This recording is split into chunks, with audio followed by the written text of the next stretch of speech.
नमस्कार। आप सभी पाठकों का एडवोकेट टॉक चैनल में आप स्वागत करता हूं। जैसा कि आपको पता है कि यहाँ पर मैं अलग अलग तरह की कानूनी समस्याएं और उनके सवालों के जवाबों को मैं देता हूं। तो आज का सवाल है कि मेरी बेटी ने अपने पति के खिलाफ 498 का मामला दर्ज कराया है और उसके पति ने मेरी बेटी के खिलाफ धारा 9 का मुकदमा दर्ज कराया है। मेरी बेटी पति से 400 किलोमीटर दूर रहती है। वह 400 किलोमीटर दूर जाने में असमर्थ है। अगर मेरी बेटी मामले में पेश नहीं हुई तो क्या होगा? तो आइए जनाब, आपको इस बेहतरीन सवाल का जवाब देते हैं। जैसा कि आप सब लोग जानते हैं कि मैं कोरा के ऊपर लिखता हूँ, कोरा हिंदी के ऊपर, और कोरा हिंदी पे इस सवाल का जवाब मैंने ऑलरेडी दे रखा है, मगर क्योंकि बहुत सारे लोग जो है वंचित रह जाते हैं, सलाह से समझ नहीं पाते हैं, और आप लोग तो जानते ही हैं साहब, समझाने में मेरा जवाब नहीं तारीफ अपनी है मगर है तो सच है। तो चलिए शुरू करते हैं आज के जवाब को। तो जनाब, आपकी बेटी ने 498 यानी शारीरिक तथा मानसिक क्रूरता का मुकदमा कर रखा है। आपके दामाद ने सेक्शन 9 का, जो कि दाम्पत्य जीवन की पुनर्स्थापना का केस होता है, जिसे रेस्टिट्यूशन ऑफ कंजुगल राइट भी कहते हैं, उसका मुकदमा कर रखा है। और जाहिर सी बात है, सेक्शन 9 का मुकदमा आपके दामाद ने वहां से क्या होगा, जहां वो रहता है या जहां आपकी बेटी और आपका दामाद दोनों लास्ट टाइम रिसाइड किए होंगे। लास्ट टाइम रिसाइड से मेरा मतलब है जहां आखिरी बार दोनों जने रहे थे अलग होने से पहले। तो अब आपकी बेटी सेक्शन 9 के मुकदमे में नहीं पेश होती तो क्या होगा, आप ये जानना चाहते हैं? तो आपको बता दूं कि सेक्शन 9 का मुकदमा Hindu marriage act under section 9 आता है, और इसमें पेश ना होने पर आपकी बेटी को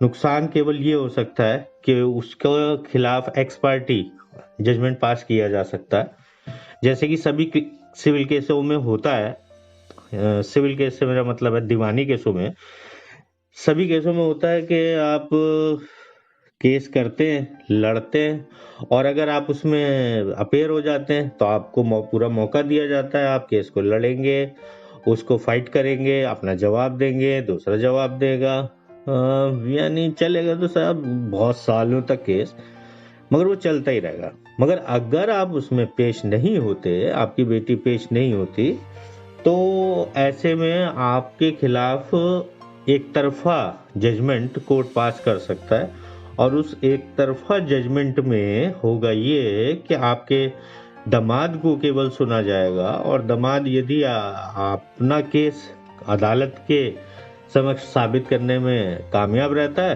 तो ये मान लिया जाएगा कि सब आप आ नहीं रहे हैं, और क्योंकि आप कोर्ट में पेश नहीं हो रहे तो कोर्ट तो सब कोई ना कोई तो फैसला देगा। तो वो सिंपली आपके दामाद के पक्ष में ये फैसला दे देगा और आपकी बेटी को आदेश देगा कि जाइए और दामाद के साथ में जाके रहिए। हालांकि बात मजेदार है तो वो ये कि ये आदेश देने के बाद भी आपकी बेटी को कोई भी कानून कंपेल नहीं कर सकता, मजबूर नहीं कर सकता आपके दामाद के साथ रहने के लिए। अब जब मजबूर नहीं कर सकता, आप सोचेंगे कि साहब ये आदेश ही क्यों देता है? तो ये आदेश का ये फायदा आगे जाके आप ले सकते हो कि यदि इस आदेश यानी होने के बाद साल भर तक भी अगर आपकी किसी हस्बैंड की पत्नी उसके साथ रहने से इनकार कर देती है, तो कोर्ट जो है उस आधार पर तलाक दे देता है। तो तलाक का एक तरह से एक अच्छा आधार बन जाता है कि हाँ भाई, इसके खिलाफ, मेरी पत्नी के खिलाफ सेक्शन 9 का मुकदमा था, सेक्शन 9 के मुकदमे में आदेश था कि ये आए मेरे साथ रहे, मगर ये फिर भी नहीं रही, और देखिए साहब वो आदेश हुए भी साल भर हो गया, अब मैं कब तक ऐसे बैठा रहूंगा, अब मेरे को तलाक दिया जाए। तो कोर्ट आपको इसी आधार पर तलाक दे देगा, और कोई आधार आपको अलग से लगाने की जरूरत नहीं है। मगर अब आपने पूछा कि आप क्या करें, क्योंकि आपकी समस्या है तो उसको हल देना मेरा फर्ज है। तो मेरी राय में तो आप दो काम कर सकते हैं। एक तो आप अपनी बेटी से कहिए कि वो अगर मामला एक स्टेट के अंदर है, यानी किसी एक प्रदेश में है, यूपी के यूपी में है, दिल्ली के दिल्ली में है, दिल्ली के दिल्ली तो खैर बहुत छोटी चीज है, यूपी में होगा, मध्य प्रदेश में होगा, छत्तीसगढ़ में होगा, बिहार में होगा, जहां कहीं भी हो, आप वहां के हाई कोर्ट को अप्रोच कर सकते हैं। और जो ये सेक्शन 9 का मुकदमा आपके दामाद ने आपके ऊपर डाला है, जो 400 किलोमीटर आप दूर बता रहे हैं, उस मुकदमे को अपने यहाँ ट्रांसफर करा सकते हैं। आपकी बेटी एक simply transfer application high court में लगाएगी, और हाई कोर्ट को अगर अप्रोप्रिएट रीजन देती है, जैसे दूरी का रीजन है या और भी रीजन है, तो मोस्टली मामलों में जो है लड़की के पक्ष में ही कोर्ट जो है सब झुकता है तो गलत मगर है, अब जो है वो है, और लड़की के पक्ष में झुकता है, और लड़की जहाँ पे रहेगी वहाँ पे केस ट्रांसफर हो जाएगा।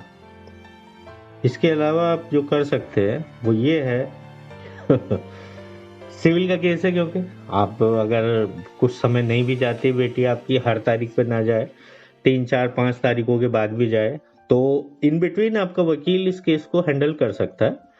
और क्योंकि सिविल का केस है तो ज्यादा से ज्यादा जुर्माना कर देते हैं, और क्योंकि एक्स पार्टी, जैसे मैंने कहा कि एक तरफा सुनवाई करके आदेश जब भी दिया जाता है जब आप एक लंबे समय तक अदालत के बुलाने के बाद भी नहीं जाए।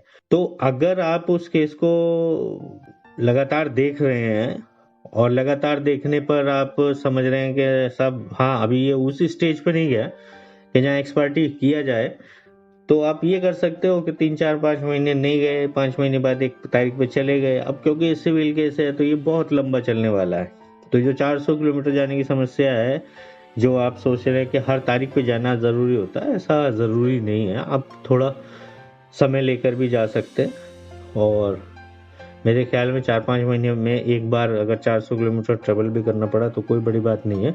उससे कहीं ज्यादा ट्रेवल तो उन लड़के वालों को करना पड़ेगा, क्योंकि उनको आपने जो है क्रिमिनल केस डाला होगा जरूर, वो 498 हो सकता है, 3/4 दहेज एक्ट में हो सकता है, डोमेस्टिक वायलेंस डाला होगा आपने, और आईपीसी की कुछ धाराएं उसमें साथ में लगी होंगी, 323 लगी होगी, 504, 506 और 406 लगाई होगी आपने ब्रीच ऑफ ट्रस्ट की।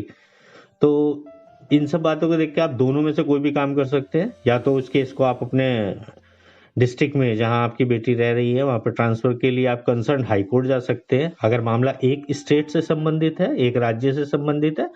और अगर मामला आपको लगता है कि साहब नहीं दूसरे 2 राज्यों से संबंधित है, तो फिर आपको ये ट्रांसफर एप्लीकेशन सुप्रीम कोर्ट में लगानी होगी। इसमें डिस्ट्रिक्ट कोर्ट को पावर नहीं है, केवल हाई कोर्ट या सुप्रीम कोर्ट आपके केस को ट्रांसफर करने का आदेश दे सकते हैं।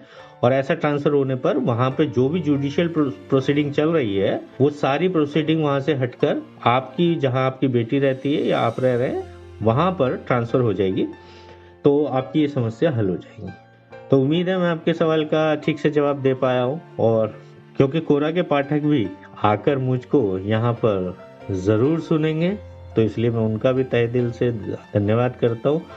और आप YouTube के पाठक, आपके लिए तो मैं नया हूँ साहब, तो आपका तो मैं दिल से धन्यवाद करता हूँ कि आपने समय दिया, मुझे सुना।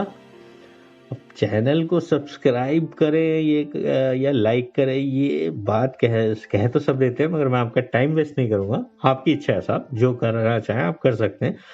मगर हाँ, ये पक्का है, ये आपसे वादा है कि मैं आपको लगातार YouTube के माध्यम से भी कानूनी जानकारी एक आसान भाषा में आपको देता रहूंगा, उस भाषा में जिस भाषा में कोई आपका परिवार का सदस्य देता है।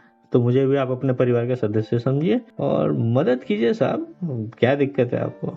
आप हमें सुनते रहिए, हम आपको सुनाते रहेंगे। आपका तहे दिल से धन्यवाद। नमस्कार साहब।